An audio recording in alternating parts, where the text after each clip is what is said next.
Karena tidak sampai kepada kita riwayat yang melarang orang bersiwak bagi orang yang berpuasa setelah zuhur. Ya Habibi ya Muhammad.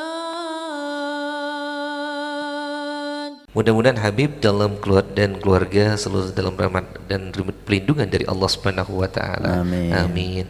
Saya hamba Allah Habib dari Bandung.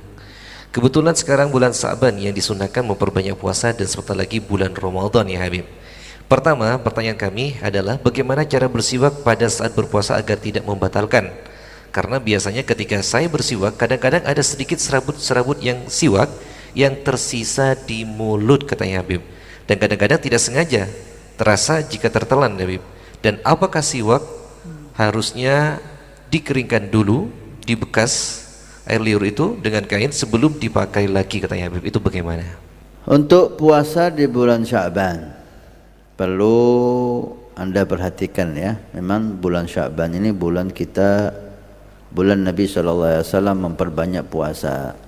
Tapi ada beberapa riwayat yang menunjukkan larangan berpuasa di separuh terakhir Sya'ban. Untuk mulai malam ini 15 Sya'ban sampai ke akhir itu ada larangan. Bagi siapa? Bagi yang tidak berpuasa sebelumnya atau bagi yang tidak punya wiritan puasa. Orang yang punya wiritan rutinitas puasa Senin Kemis, maka setelah nisfu Sya'ban ini tetap disunahkan Senin Kemis. Siapa yang punya wiritan puasa Ayyamul Bid, Ayyamus Sud, hari-hari terang 13, 14, 15, kemudian 27, 28, 29, itu tetap disunahkan. Tapi orang nggak punya wiritan seperti itu dan dia nggak berpuasa sebelum 15 Sya'ban. 15 Sya'ban dia nggak puasa, maka setelahnya tidak boleh dia berpuasa. Baik. Untuk masalah siwak untuk bagi orang yang berpuasa, siwak disunahkan bagi orang yang berpuasa ila zawal, sampai waktu zuhur. Sunnah siwak setelah kita sholat subuh, sholat isyraq, sholat duha sampai zuhur. Zuhur pendapat yang mu'tamad tidak disunnahkan lagi bersiwak. Yusannu la ba'da zawal lis-shaimi. Sunnah siwak, tapi untuk orang yang berpuasa setelah zuhur dia tidak disunnahkan lagi sampai maghrib. Ini pendapat yang mu'tamad. Tapi ada pendapat yang memperbolehkan untuk bersiwak walaupun setelah zuhur. Karena alasan untuk tidak bersiwak puasa itu ilahnya ijtihad, bukan larangan dari Nabi SAW. Karena tidak sampai kepada kita riwayat yang melarang orang bersiwak bagi orang yang berpuasa setelah zuhur. Itu ijtihad ulama. Apa dasar ijtihadnya? Nabi SAW bersabda, la hulufu fami sha'im atyabu indallah min rihil misik.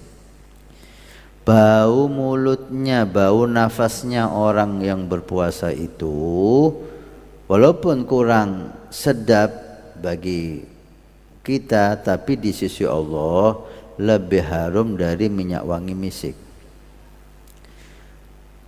Jika kita bersiwak, maka bau mulut itu hilang.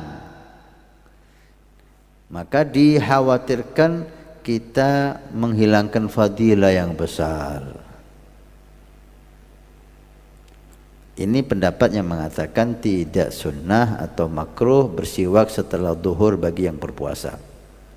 Tapi pendapat yang memperbolehkan, mereka mengatakan bahwa bau mulut orang yang berpuasa itu bukan dari mulut, tapi dari perut yang kosong. Jadi tidak ada bedanya Anda bersiwak atau tidak bersiwak, tetap mulut itu bau.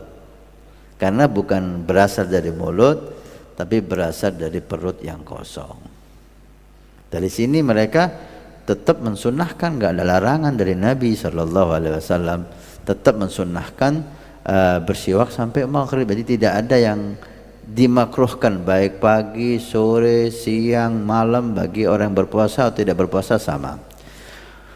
Para salaf kita, para ulama kita, mereka memadukan dua pendapat ini, maka banyak mereka itu yang bersiwak sampai asar.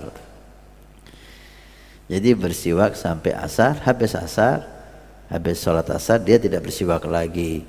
Kalau dia mau baca Quran dia nggak bersiwak, ya. Kalau dia mau bangun tidur dia tidak bersiwak, baca kitab dia tidak bersiwak. Nah, diakhiri dengan setelah sholat asar. Walhasil ulama berpendapat, maka silahkan. Untuk Anda, jika Anda bersiwak ketika puasa, ada sesuatu yang ketinggalan di mulut Anda dari siwak Anda, maka wajib Anda buang itu, nggak boleh Anda telan, wajib Anda buang.